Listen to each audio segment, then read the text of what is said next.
Government? I'm not aware of any lawsuit that we ever filed that denied coal bed methane development.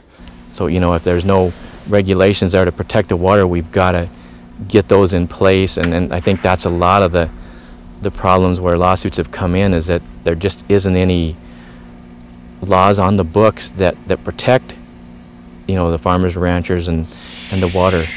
Mining and oil and gas development have always been heavily regulated industries. Coal bed methane development requires even more permitting. In Montana and Wyoming, there are between 14 and 16 permitting processes a company must undergo in order to develop coal bed methane projects. Well, no, I mean, if you get a free law firm and you want to file a suit, which is something that you decide what to do, I don't think it matters at all what else that law firm has done. I mean, you look at any law firm who anyone has hired, they might have some unsavory clients. I don't see what the issue is here. The battle is far from over.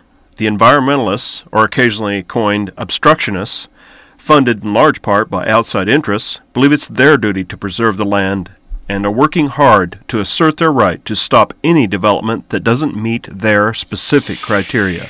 You know, we're providing jobs for our organizers. You know, they're supplying, you know, livelihoods for them as well, and we're also working for a lot of different issues. Farmers and ranchers love the land. Their families struggled, fought, and died for this land. It is part of their lives and their birthright, and they want to retain their right to use the land as they see fit. For the amount of coal bed methane development that there's been literally thousands of ranches and hundreds of people have been impacted by it, and yet you only hear the negatives from the same handful of people.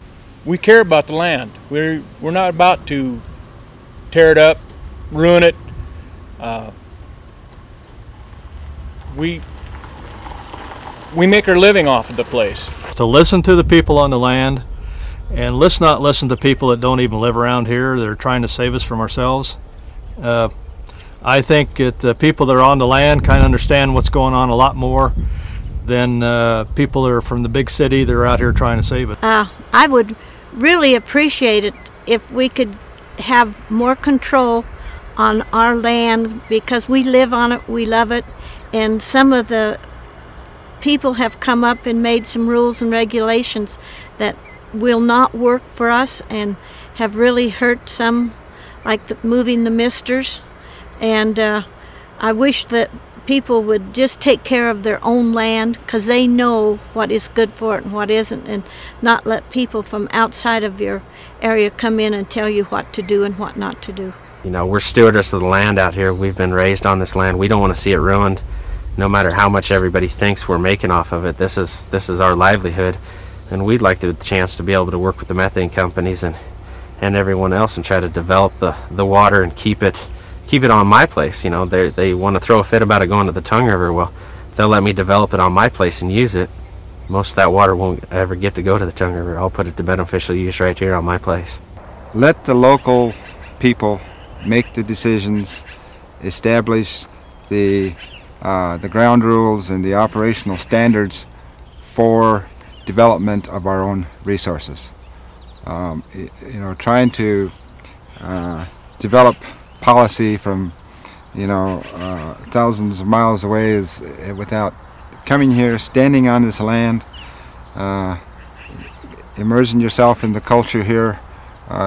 People, you know, lawmakers really don't understand that we know best what is best for our land, our culture, our people. Now, outside interests, they sure like to throw the light switch on and use the electricity that's produced, or the heat in their house. You know, it seems kind of odd to me that you would buck in something that you use every day. I'm a steward of the land for my lifetime,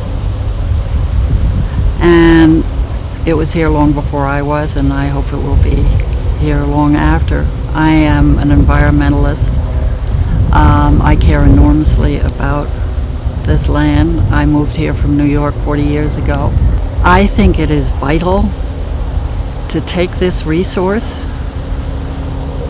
and to use it in a healthy way and to enhance the land in a way that is productive for people who live on this land. You cannot run this land as though it were just for the bunny rabbits. You know, rely on us as the ranchers, the owner of the land. You know, I've lived here. I've sweated on this land. I pay taxes on this land. And it's really pretty frustrating to have somebody come along and tell me how to run the land, how to use the land. You know, right now the most valuable thing that we produce in Powder River County is our people, and we're shipping them all out. I mean, there's nothing there to keep them there. And this would let, you know, some of the families have their kids stay, you know, in the community. It'd let the community grow. The ranch has been in our family for 93 years. My grandfather homesteaded it, and I'm the third generation on the place.